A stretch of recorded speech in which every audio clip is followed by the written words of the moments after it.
وَلَقَدْ يَسَّرْنَا الْقُرْآنَ لِلذِّكْرِ فَهَلْ مِن مُّدَّكِرٍ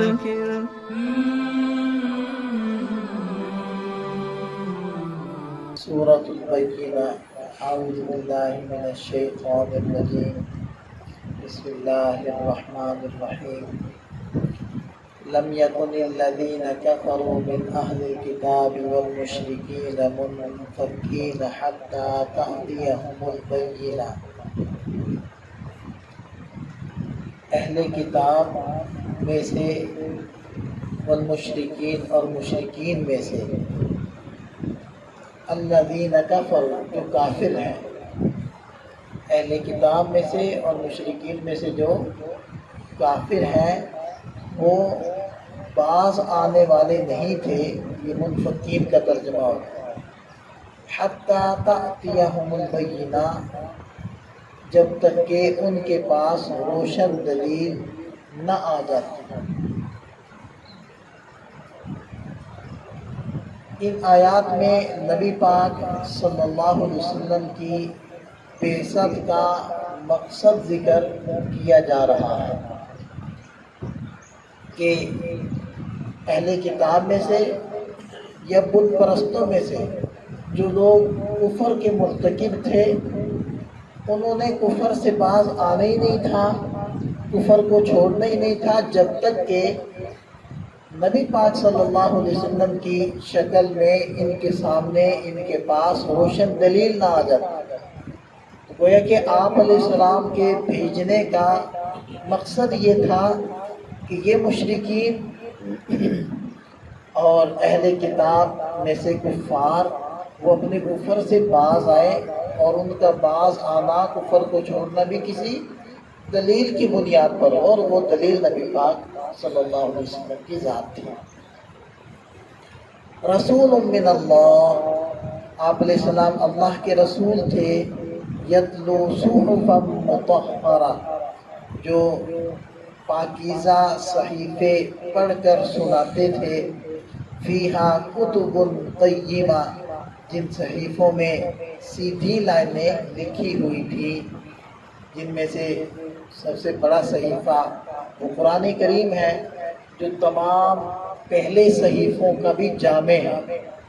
کیونکہ پہلے صحیفوں میں جو کچھ نازل ہوا وہ نبی پاک صلی اللہ علیہ وسلم کے اوپر اتارا گیا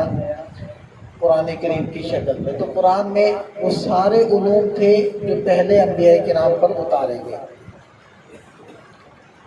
وَمَا تَفَرَّقَ الَّذِينَ أُوتُوا الْكِتَابَ إِلَّا مِن بَعْدِ مَا جَاءَتْهُمُ الْبَيِّنَةُ،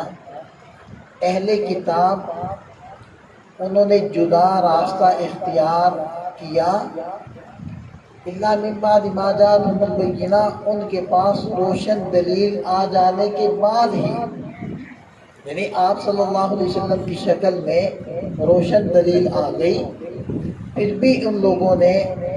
الگ راستہ اختیار کیا، یعنی کفر ہی کو اختیار کیا، آپ صلی اللہ علیہ وسلم کی بات نہ مانی، اتباع نہ کی۔ کیونکہ جن لوگوں نے کھلے دل سے بات کو سمجھا اور مانا، ان کو تو ہدایت ملی، اور جو لوگ ضد پر آ گئے وہ ہدایت سے محروم رہے، اور ضدی ہمیشہ ہدایت سے محروم رہتا ہے۔ وَمَا أُمِرُوا إِلَّا لِيَعْبُدُوا اللَّهَ مُخْلِصِينَ لَهُ الدِّينَ، اور انہیں تو یہی حکم دیا گیا تھا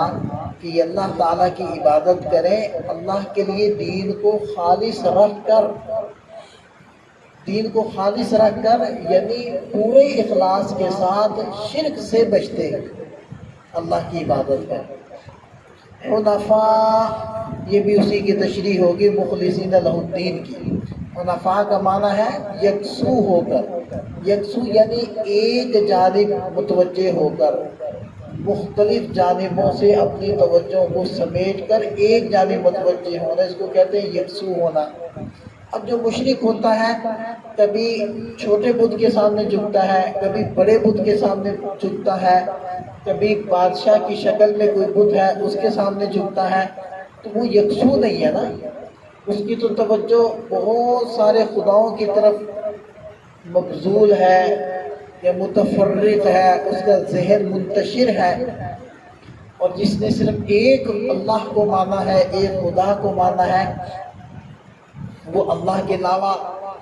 نہ ظاہری طور پر کسی کو سجدہ کرتا ہے، نہ قلبی اور روحانی طور پر کسی کی بات اس درجے پر مانتا ہے جس درجے پر اللہ تعالیٰ کی بات کو رکھتا ہے، تو وہ سارے خداؤں سے یکسو ہو گیا ایک خدا کی طرف۔ حضرت ابراہیم علیہ السلام کی صفت بھی آتی ہے حنیفہ، حنیف تھے، یکسو تھے، کیونکہ مشرکین کہتے تھے نا کہ حضرت ابراہیم علیہ السلام اصل میں ان بتوں کو پوجتے تھے، تو ہم ان کی اتباع میں یہ کرتے ہیں۔ تو اللہ تعالیٰ پھر بار بار فرماتے ہیں کہ حضرت ابراہیم علیہ السلام مشرک نہیں تھے، وہ یکسو تھے۔ تو یہاں بھی صفت آ گئی حنفاء، تو یہ گویا کہ حنفاء مخلصین اللہ الدین کی ہی وضاحت ہو گئی، اللہ کے لیے دین کو خالص کرنا، حنفاء، اور اللہ کے لیے یکسو ہونا۔ وَيُقِيمُ الصَّلَاةَ، اور نماز قائم کریں، وَيُؤْتُ الزَّكَاةَ، اور زکوٰۃ ادا کریں، وَذَلِكَ دِينُ الْقَيِّمَةُ، اور یہی سچی اور سیدھی قوم کا دین ہے۔ سچی سیدھی قوم کا دین یہی ہے کہ وہ یہ سارے احکام بجا لاویں جن کے پیچھے حکم دیا گیا ہے۔ ان الذین کفروا من اہل الکتاب والمشرکین، یقیناً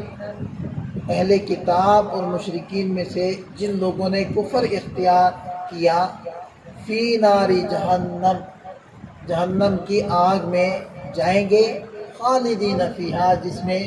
ہمیشہ ہمیشہ رہیں گے، اولئک ہم شر البریہ،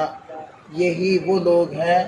جو مخلوق میں سے برے بدترین لوگ ہیں۔ شر البریہ، بدترین تو یوں ہو گئے نا کہ جہنم میں داخل ہوئے، اب نکلنا ہی نصیب نہیں ہوگا، تکالیف ہیں کہ وہ بڑھتی رہیں گی، کم نہیں ہوں گی، مطلب کوئی تو انتہا ہو، کوئی تو نکلنے کا موقع ہو، کبھی بھی نہیں نکلیں گے۔ دنیا کے اندر انسان کے اوپر تکلیف آتی ہے، انسان جھیل لیتا ہے، کس امید پر کہ جس اللہ نے تکلیف دی ہے وہ راحت بھی دے گا، جس نے بیماری دی ہے وہ صحت بھی دے گا، جس نے تنگی دی ہے وہ وسعت بھی کرے گا۔ یہ چیزیں، یہ حالتیں ٹھہرتی نہیں ہیں، آتی جاتی ہیں، لیکن جہنم میں داخلے کے بعد کسی کو اب راحت والی زندگی نہیں ملنے لگی۔ ہاں، الا یہ کہ جو ایمان والے ہیں اور ان کو وقتی طور پر سزا کے لیے اس میں داخل کیا گیا ہے، ان کو نکال دیا جائے گا۔ ان الذین آمنوا وعملوا الصالحات، یقیناً وہ لوگ جو ایمان لائے اور نیک عمل کیے، اولئک ہم خیر البریہ، یہی وہ لوگ ہیں جو مخلوق میں سے سب سے بہتر لوگ ہیں۔ جزاؤہم عند ربہم، ان کا بدلہ ان کے رب کے پاس ہے، جنات عدن، جنات عدن، ہمیشہ کی باغات کی شکل میں، تجری من تحتها الانہار، جن کے نیچے نہریں بہتی ہوں گی، خالدین فیہا ابدا، جن میں یہ ہمیشہ ہمیشہ رہیں گے۔ خالدین کا مطلب بھی ہمیشہ رہنا، اور ابدا کا مطلب بھی ہمیشہ رہنا، یعنی ابد الآباد رہیں گے، کبھی بھی ان کو نہ موت آئے گی، نہ ان کا دورانیہ جنت میں رہنے کا ختم ہوگا،